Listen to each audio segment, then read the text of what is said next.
بسم اللہ الرحمن الرحیم۔ السلام علیکم۔ آج میں آپ کو بتانے جا رہی ہوں رسول اللہ صلی اللہ علیہ وسلم کے بتائے ہوئے 2 عمل رزق میں برکت کے لیے، اور اسی طرح سے جو لوگ بے روزگار ہیں اور روزگار کی تلاش میں ہیں، اور اسی طرح سے کہ جن کا کاروبار تو ہے لیکن گراہک نہیں آتا ہے دکان پر، یا کاروبار ٹھیک سے نہیں چل رہا ہے، دن بدن گھٹتا چلا جا رہا ہے، اس کے لیے بھی ہے۔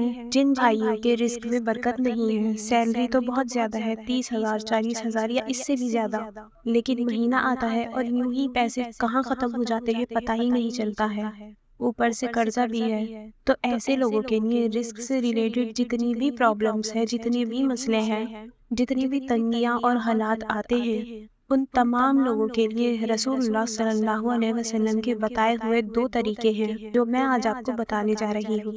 آپ چاہے تو دونوں پر عمل کر لیں، چاہے تو دونوں میں سے جو آسان لگے اس پر عمل کر لیں۔ یوٹیوب پر بہت سی ایسی ویڈیوز ہیں جن میں آپ کو رزق میں برکت کے وظائف مل جائیں گے، لیکن یاد رکھیے گا کہ جو تاثیر رسول اللہ صلی اللہ علیہ وسلم کے بتائے ہوئے عمل میں ہے، ان کی زبان مبارک سے نکلی ہوئی بات میں ہے، اس میں جو تاثیر ہے وہ دنیا کی کسی اور بات میں نہیں ہو سکتی۔ پہلا عمل میں آپ کو بتانے جا رہی ہوں۔ حضرت ابن سعد رضی اللہ تعالی عنہ فرماتے ہیں کہ ایک شخص آپ صلی اللہ علیہ وسلم کی خدمت میں آیا، فقر و فاقہ اور تنگ معاش کی شکایت کی کہ حضور اکرم میرا کاروبار نہیں چلتا، گاہک نہیں آتے، تنگی کی شکایت کی، کاروبار کی شکایت۔ تو آپ صلی اللہ علیہ وسلم نے اس سے فرمایا، جب تم اپنے گھر میں داخل ہو تو سلام کرو، چاہے گھر میں کوئی ہو یا نہ ہو، بس تمہیں سلام کرنا ہے، پھر مجھ پر سلام بھیجو، پھر ایک بار سورہ اخلاص پڑھو۔ حدیث میں آتا ہے کہ اس نے ایسا ہی کیا تو اللہ تعالیٰ نے اس پر رزق کی بارش فرما دی، یہاں تک کہ وہ اپنے رشتہ داروں پر اور پڑوسیوں پر بھی بہانے لگا۔ اللہ تعالیٰ نے اس کو اتنا نوازا۔ تو کیا کرنا ہے؟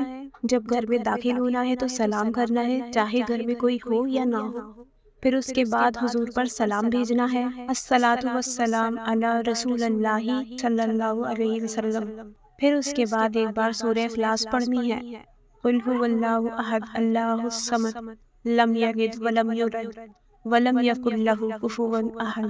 کتنا آسان عمل ہے۔ وظیفے بتانے والے ایسے ٹیڑھے میڑھے وظیفے بتاتے ہیں کہ انسان کا دماغ گھوم جاتا ہے کہ پڑھے تو پڑھیں کیا اور کیا کیا پڑھیں، اتنے بجے بیٹھنا ہے، ایسے بیٹھنا ہے، اس طرف رخ کرنا ہے۔ اللہ کے نبی صلی اللہ علیہ وسلم کی بتائی ہوئی چیزوں میں یہی خاص بات ہے کہ کوئی بھی حضور کا بتایا ہوا عمل یا طریقہ ایسا نہیں ہے کہ جو انسان کو پریشانی میں ڈالے۔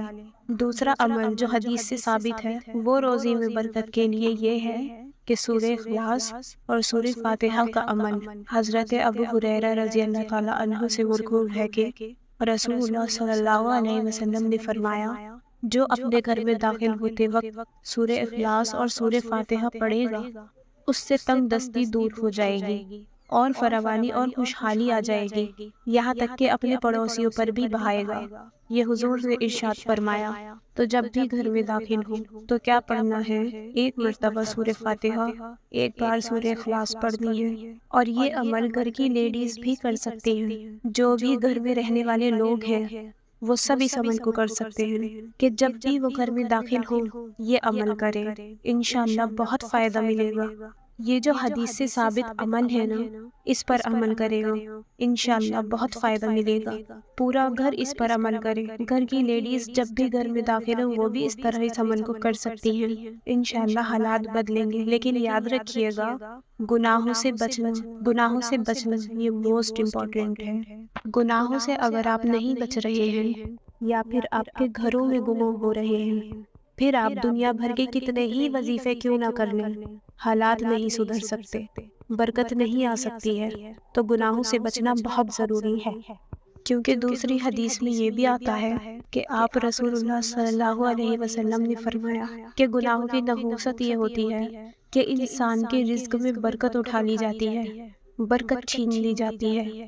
آپ لوگوں سے درخواست ہے کہ اس عمل کو شیئر ضرور کریں تاکہ ہر مسلمان حدیث سے ثابت شدہ عمل پر ہی عمل کرے، اور جو دوسری طرح کی خرافاتیں آج کل ہیں، فتنے کا بھی زمانہ ہے، ان سے مسلمان بچ سکے۔ السلام علیکم ورحمۃ اللہ وبرکاتہ۔